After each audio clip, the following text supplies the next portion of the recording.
안녕하세요 여러분. 코로나로 인하여 이렇게 비대면 영상으로 만나 뵙게 돼 정말 아쉬운 것 같습니다.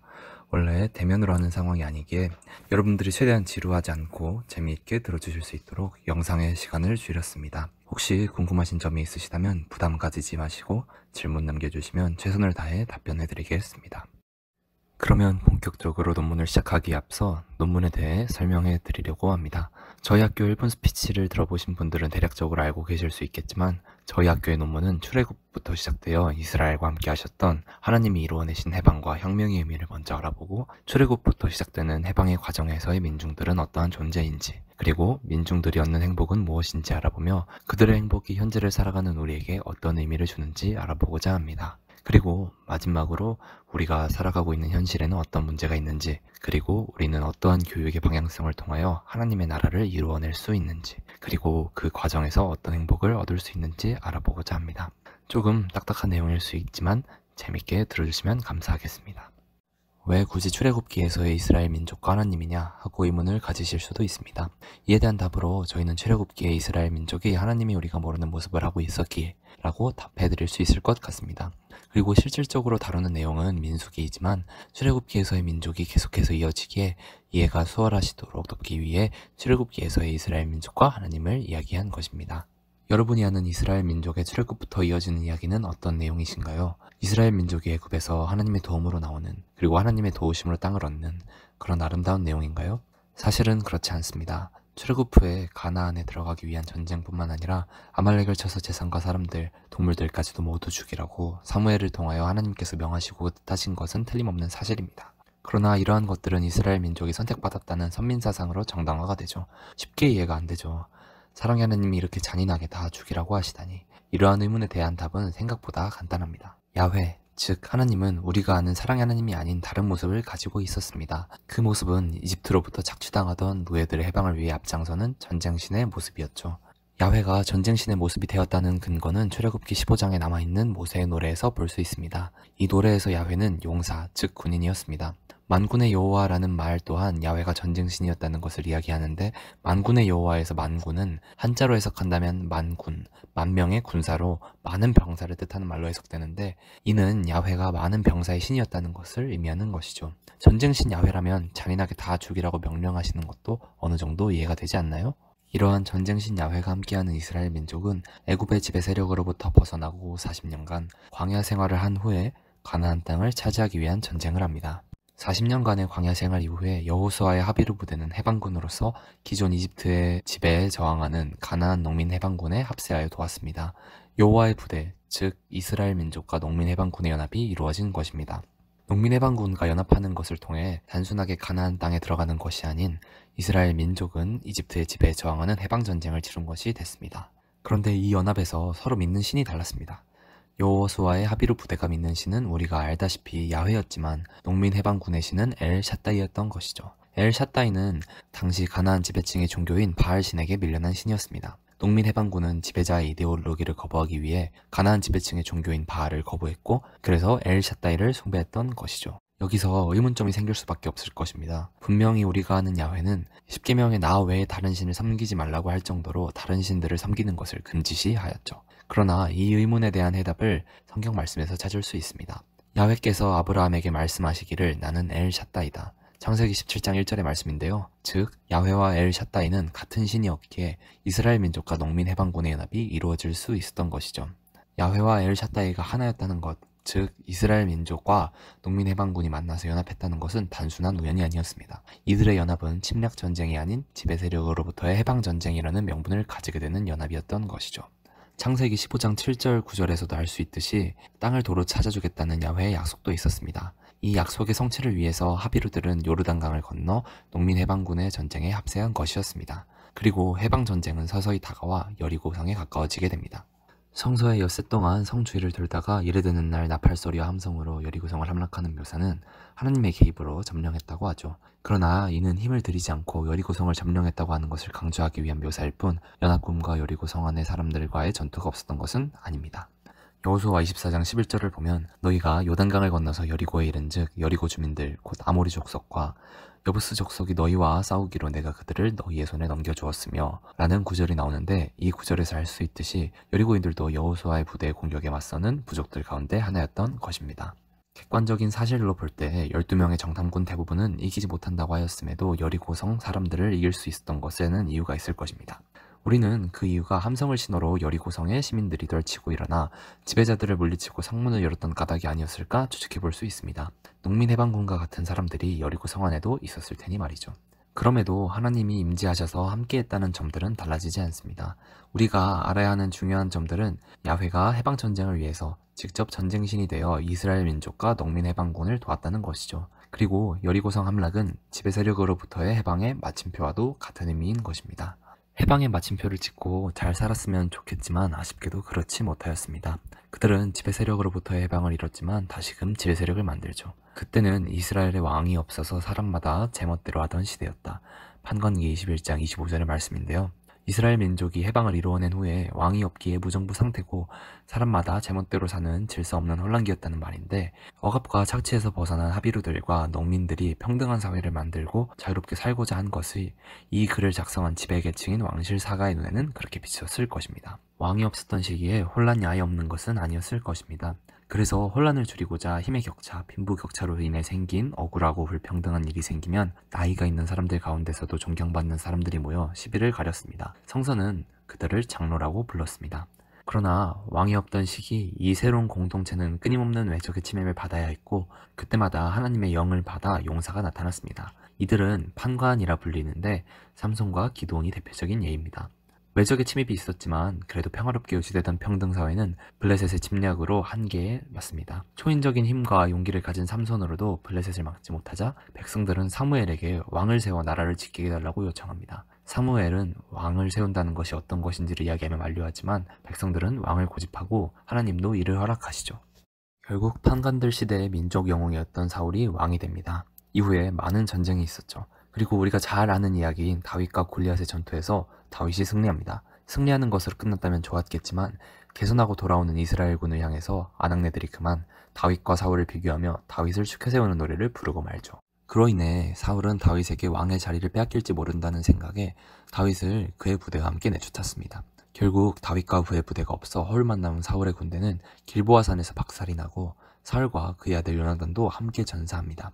개인적인 감정에 휩쓸려 국사를 그르쳐 자신의 파멸뿐 아니라 민초의 막대한 희생까지 강요한 것입니다. 수백 년에 걸친 민중해방 전쟁은 이렇게 막바지에 이르러 물거품이 되었습니다. 이후 다윗은 사울을 이어 왕의 자리에 오릅니다.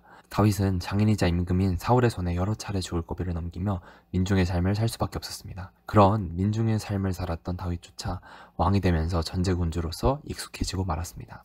민중해방전쟁의 대단원을 장식한 장본인이 민중의 억압자가 되어버린 것이죠.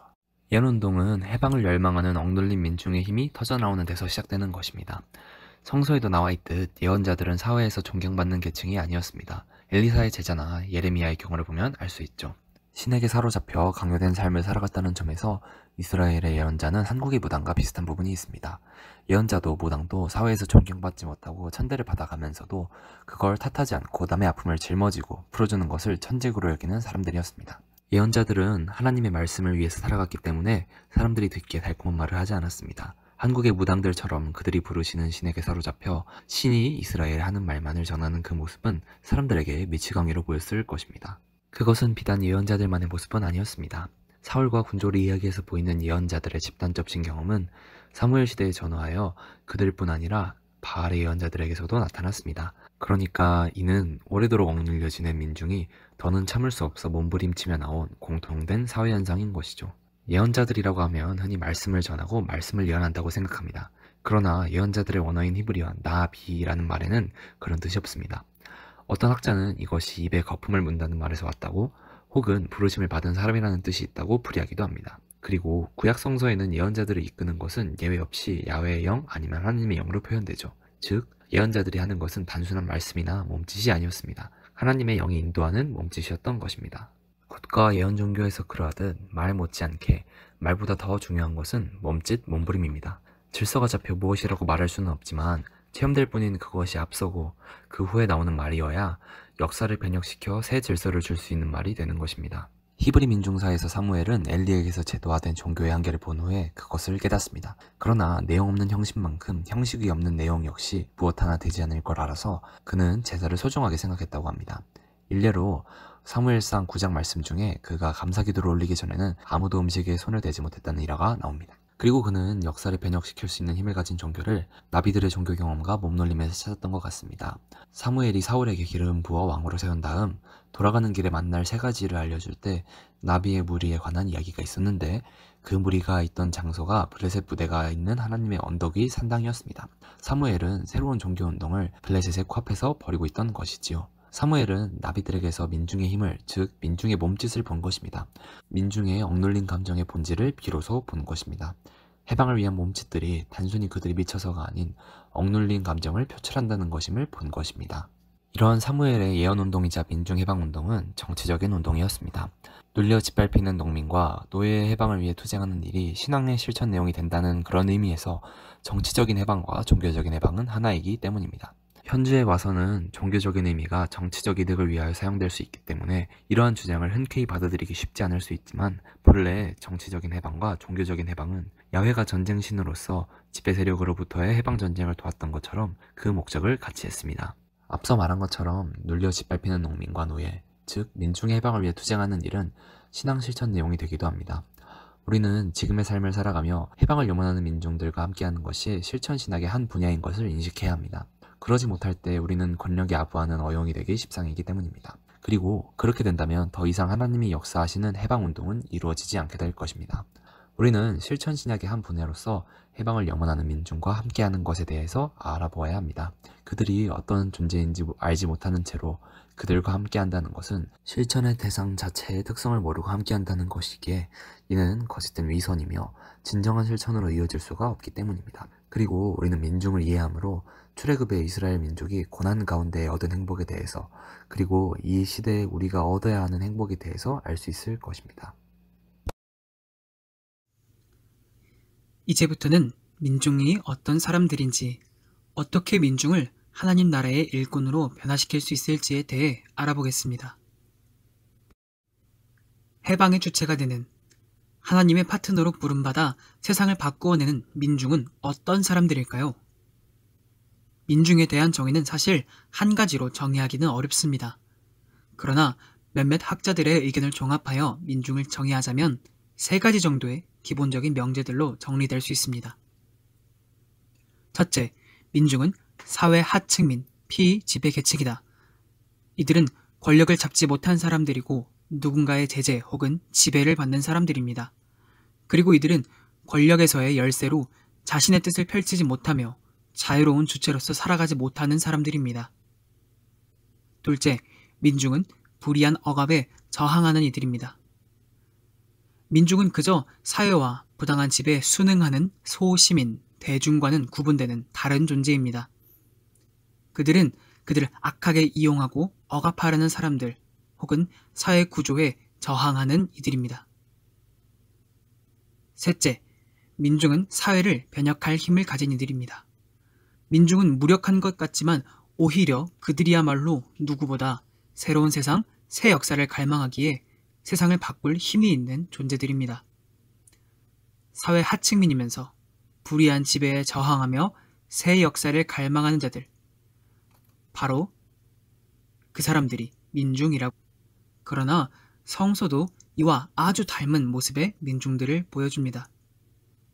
구약에서는 히브리 민족의 뿌리인 핫비로가 등장하고 이들은 사회 하층민으로 이집트에서 종살이하는 사람들로 등장합니다. 이 핫비로들은 분명 지배당하는 사회 하층민들이었으나 하나님의 종 모세를 중심으로 이집트에 저항했고 결국은 부당한 지배에서 벗어나 해방을 맛보았죠. 지배에서 벗어난 새 역사를 맞이하는 것이고 또 이로부터 시작된 하나님의 역사에서 이 핫비루들이 주역으로 뿌리로 서게 된 것입니다. 신약에서도 제자로 부름받은 이들, 무리로 모인 이들은 민중이었습니다. 이를 잘 알 수 있는 것은 마가복음이 예수께 모인 무리를 설명할 때 쓰인 오클로스라는 단어에서 볼 수 있습니다. 오클로스라는 단어는 하층민에 대한 경멸로 쓰이는 단어이며 이를 통해 마가복음이 기록하기로 그들은 단순히 대중이 아니라 사회 하층민이었던 것을 알 수 있습니다. 이들은 예수께서 전한 말씀을 듣고 세상에게 변화를 촉구하는 무리가 되어 저항했습니다. 사회는 민중을 무시하고 억압했지만 예수께서는 그들을 가르치셨고 삶을 치유하셨으며 하나님 나라의 길로 이끄셨습니다. 그리고 이 예수님의 가르침을 들은 이 민중들을 통해 하나님은 새 역사를 시작하셨죠. 그들을 하나님 나라의 백성, 새 역사의 주역으로 부르신 것입니다. 이를 비롯한 성서의 이야기들을 볼 때 역사의 주역으로 하나님께서 파트너로 부르시는 이들은 지배하는 이들이나 권력을 누리는 자들이 아니라 오히려 힘없고 핍박받는 이들, 존중받지 못하고 자유롭지 못하는 피지배계층, 사회 하층민, 또 민중으로부터 나온다는 것을 알 수 있습니다.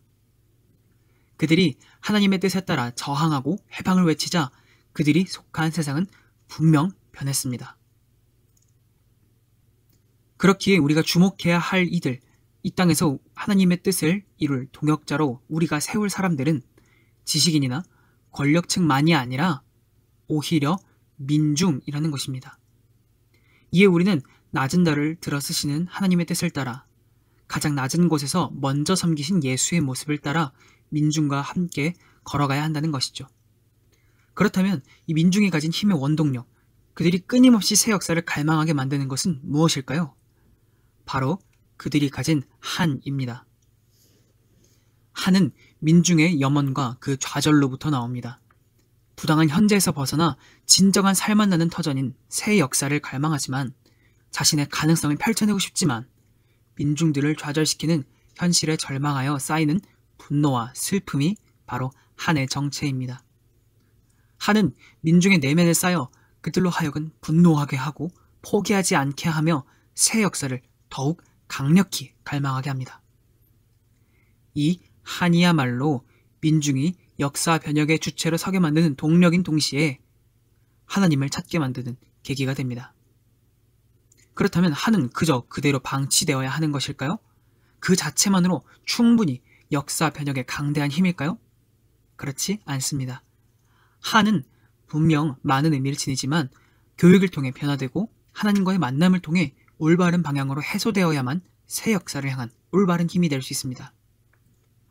이 한을 풀어내는 교육이 바로 기독교 민중교육입니다.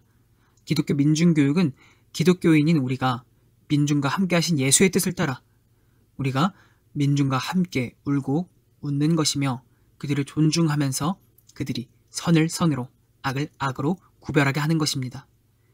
그리하여 새 사회, 새 역사, 하늘에서 이루어진 하나님의 뜻이 이 땅에서도 이루어지는 것을 소망하게 하는 것이죠.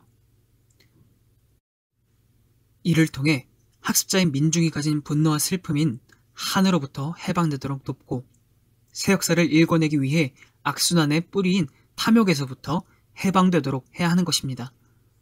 또 이전의 삶의 방식에서 벗어나 하나님의 뜻을 따르는 삶의 자세를 갖춰야 하며 마지막으로 선을 선으로 악을 악으로 식별할 수 있는 지식, 서로 사랑할 수 있는 능력, 새 역사를 이뤄낼 하나님에 대한 무한한 신뢰를 갖추도록 도와야 합니다. 이처럼 한을 풀어내는 기독교 민중교육의 과정을 통해 민중을 단순히 분노하는 이들, 좌절한 이들, 사회에게 버림받은 이들에서부터 하나님 나라의 역사에 동참하는 일꾼들로 바꾸어내는 것이 기독교 민중교육의 목표입니다. 그리고 이 기독교 민중교육, 민중과 동행하는 기독교 교육을 통해 민중은 진정한 새 역사의 일꾼, 하나님 나라의 일꾼, 곧 한풀이 전사들이 되는 것이죠. 이렇게 태어난 새 역사의 무리들, 한을 풀어내는 한풀이 전사들은 또다시 다른 한 맺힌 이들을 향해 손을 내밀고 선한 수단을 이뤄내면서 하나님의 인도하심으로 새 역사를 이뤄내는 것입니다. 물론 누군가는 이런 한풀이의 과정을 두고 좁은 길, 다시 한을 품는 길이라며 또 마냥 고통스러운 길이라며 이야기할지도 모릅니다. 거기에 행복이 어디에 있냐고 말할지도 모릅니다. 하지만 민중을 그들의 고통과 고통의 원인인 부조리한 사회 구조에서 해방하고 새 역사를 일궈내도록 돕는 이 한풀이의 길에는 분명 기쁨과 보람이 있습니다. 성서에서도 출애굽의 민중들은 이집트의 지배에 저항하고 하나님의 뜻에 따라 외치자 해방의 기쁨과 하나님께서 이끄신 새 역사의 일원이 되었다는 보람을 얻었습니다. 비록 그 과정을 고통스러웠을지언정 그들은 노예의 삶에서 하나님의 백성이 되는 복을 얻었죠. 또 예수님의 제자들은 비록 박해받고 유대교들로부터 이단으로 몰리는 등의 고통스러운 시간을 겪었으나 그들은 오히려 주님 안에 있는 삶의 기쁨과 보람을 찾아내었고 세상에서 하나님의 뜻을 펼치며 끊임없이 새 역사를 향해 죽기까지 나아갔습니다. 이처럼 한풀이의 과정, 민중과 함께하는 교육의 과정 역시 한편으론 어려운 것처럼 보이지만 그 안에는 분명 하나님께서 이끄시는 새 역사에 동참한다는 기쁨, 세상에 맺힌 한을 풀어내고 세상을 바꾸어낸다는 참된 보람과 기쁨이, 행복이 존재합니다. 이것이야말로 진정한 기쁨이요 우리가 찾아야 할 행복인 것이지요. 네, 앞서 민중의 행복이 무엇이었는지 알아보았다면 이번에는 그러한 행복을 가로막는 오늘날의 문제들에 대해서 알아볼까 합니다. 먼저 그리스도인들은 어떠한 삶을 살고 있는가입니다. 지금까지의 기독교 역사에서 교회는 계속하여 비난받음에도 불구하고 긍정적인 방향성으로 변화하는 모습들을 보이지 못하고 있기에 계속해서 세상에게 비난받고 있습니다. 그러나 이러한 비난들은 단순히 세상 사람들의 시기와 박해로 생각하지 않아야 하며 교회는 긍정적인 변화의 실천과 시도를 멈추어서는 안 됩니다. 세상의 비난 가운데 교회가 앞으로 숙고해야 할 부분은 비난을 받고 있는 지금의 상황들을 어떻게 긍정적 관련성으로 대처할 수 있는가, 또 가능하다면 어떠한 형식이 될 것이냐 고민하는 것입니다. 긍정적인 관련성의 실천을 통하여 입증하는 일의 필요성을 의식하고 이 일에 착수한 그리스도인들은 정치적, 사회적 투쟁으로 뛰어들게 되고 불가피하게 투쟁하는 사람들의 편에 서게 됩니다. 그러나 다른 한편으로는 그리스도인들은 세속적 문제로 바쁘게 될 뿐 아니라 정치적 집단을 형성하기도 합니다. 이러한 행보는 세속적 문제와 거리를 두었던 정통으로부터 벗어난 실천이 이루어지고 있는 것이죠. 두 번째는 내세의 변화에 대한 복된 소식입니다. 복음은 내세의 변화에 대한 복된 소식을 이야기합니다. 루터는 이를 표본적으로 인식하고 체험하였는데 최후의 심판을 두려워하던 청소년기의 루터는 예수 그리스도의 출현은 최후의 심판에 대한 공포와 압박을 확증하는 것이 아니라 그것으로부터 해방시키는 것이라는 것을 깨닫죠. 이는 신약성서가 그리스도의 죽음을 표현할 때 사용한 우리를 위하여 라는 위대한 말씀의 의미는 루터가 바울의 글을 해석하는 것에서 알 수 있습니다. 루터는 적대자였던 우리를 심판자이신 예수께서 바꾸어 주시며 예수는 스스로 재앙을 떠맡았고 우리가 구원받았다고 풀이합니다. 적대자는 받아들여지고 심판자는 그의 적대자를 돌봄으로 하나님의 평화에 이르는 것입니다. 루터의 이러한 해석은 종교개혁 전통으로서 많은 것을 변화하고 전승하였으나 더 많은 해석이 성서의 메시지에서 발견될 수 있는 것 또한 사실입니다. 그러나 지금의 교회 교육에서는 최후의 심판에 대한 공포와 압박이 더 큰 비중을 차지하고 있으며 성경에 대한 다양한 해석을 하는 것을 이단이라고 말하며 정죄하고 있는 것입니다. 다음은 신약성서를 향하여 앞으로 가라입니다. 슐라터가 종교개혁으로 되돌아가자는 구호에 맞서 신약성서를 향하여 앞으로 가라고 이야기했던 것처럼 신약성서와 종교개혁 모두 다가올 세상의 변화로부터 유래됐지만 신약성서의 입장은 현재 세상의 변화라는 문제에서 보수적이지 않고 혁명적입니다. 신약성서에서 예수가 하느님 나라를 선포하고 이어서 그것에 근거를 두고 메타노이아, 즉 방향 전환을 요구한 것은 하나님 나라의 본질은 우리가 이루어가야 하는 새로운 생활 방식에 있으며 이것은 실행되어야만 하는 것이며 우리의 삶 가운데에서 실행될 수 있고 또 우리의 삶 가운데에서 실행하는 것이 임박한 하나님 나라에 직면하여 유일하게 합리적인 것으로 다가오는 미래를 지향하는 것이기 때문입니다. 그러나 지금의 교회는 어떠한 입장을 가지고 있나요? 우리의 삶 가운데 새로운 생활 방식이 실행되지도 않고 있으며 예수가 말한 것처럼 세상의 변화에 있어서 혁명적이지도 않습니다. 오히려 보수적인 영향을 끼치는 기독교가 되었습니다. 다음은 전혀 다른 하느님은 전혀 다른 사회를 원하신다입니다. 지배적인 교회 세력으로부터 이단자로 인식되어 박해를 받았던 급진적 집단은 현세 변화에 대한 복음의 본래의 요구를 기억할 것을 강력하게 촉구합니다. 이는 레오나르트 라가츠가 명명했듯이 무의식적인 하나님 나라의 운동들이었죠. 오늘날 복음은 완전히 현재하며 효력이 있는 것입니다. 하나님은 노예제도를 원하지 않고 노예와 노예주를 그들의 생활로부터 해방시키고자 하였습니다. 그러므로 예수의 신앙 공동체가 예수를 뒤따르는 것의 본질은 인류의 가운데 변두리로 무기력함으로 내몰리고 있는 사람들이 살고 있는 그곳으로부터 아래로부터 현재의 사회를 응시하는 것, 그리고 인류 가운데 억압받는 이 사람들이 전개하는 해방투쟁에 참여하여 우리가 살고 있는 현장에서 함께 싸우는 것이 예수의 뒤를 따르는 것의 본질이라고 할 수 있는 것입니다. 그러나 현재 사회에서는 보이지 않는 권력들로부터 해방을 이루고자 할 때에 사회에 불평이 불만이 많다고 오히려 손가락질을 받고 있습니다. 그리고 교회는 해방을 위하여 투쟁하며 손가락질 받고 있는 사람들과 함께하지 않고 지켜만 보고 있죠. 다음은 은폐된 지배입니다.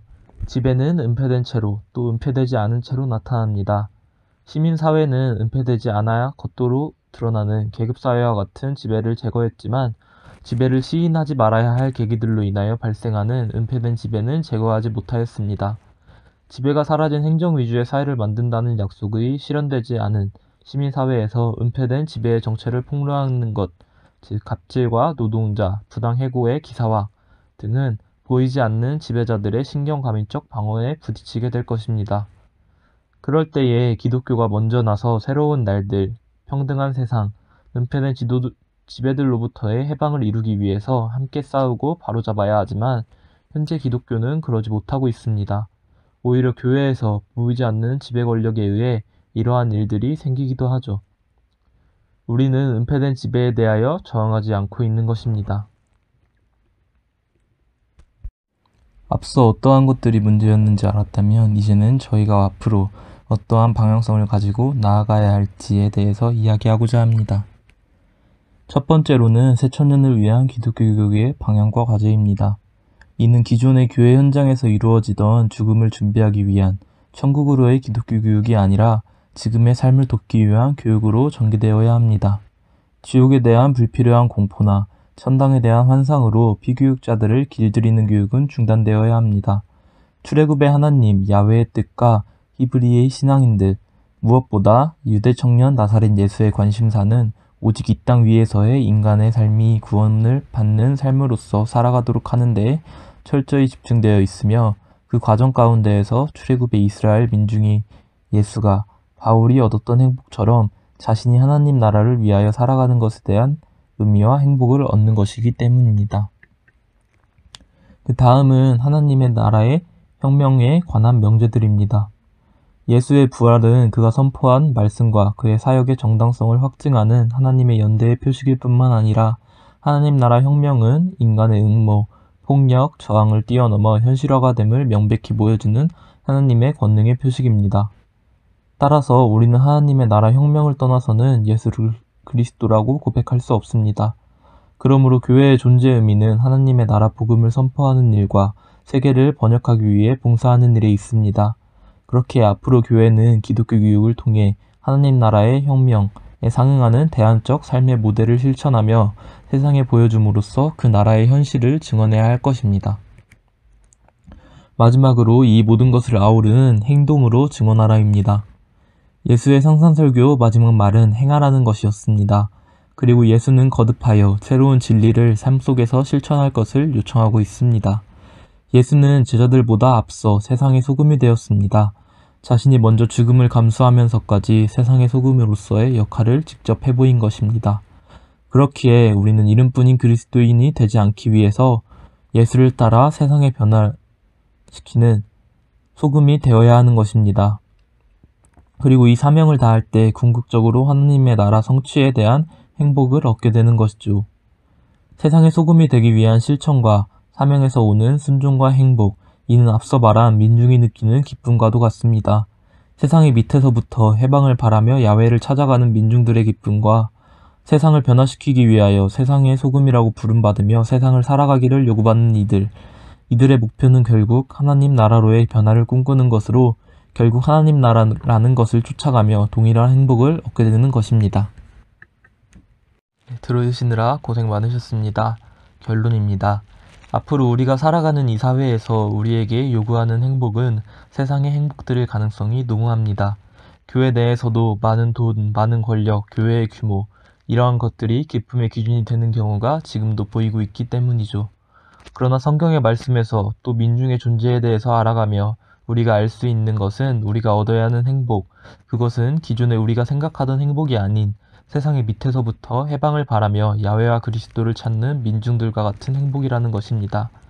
이 행복을 찾아가는 것은 세상이 말하는 행복처럼 누군가의 강요도 아니고 어쩔 수 없는 선택도 아니지요. 본인 스스로 그리스도의 길을 따라가는 선택하는 행복인 것입니다. 억압받던 이스라엘 민족에게 야훼가 함께했던 것처럼 멸시받고 천대받던 민중들과 함께하다 죽은 예수처럼 다른 가치가 아닌 민중 즉 약하고 낮은 자와 함께하는 것과 거기에서 오는 행복이 예수를 그리스도라고 증언하는 우리가 얻어나가고 또 이러한 행복을 나누며 세상의 가치가 아닌 하나님의 절대적 가치가 영원한 행복의 가치가 되도록 노력하고 실천하며 나아가는 저희 기독교 교육 학우들 그리고 또 신앙인들이 양성되기를 소망합니다. 고생 많으셨습니다.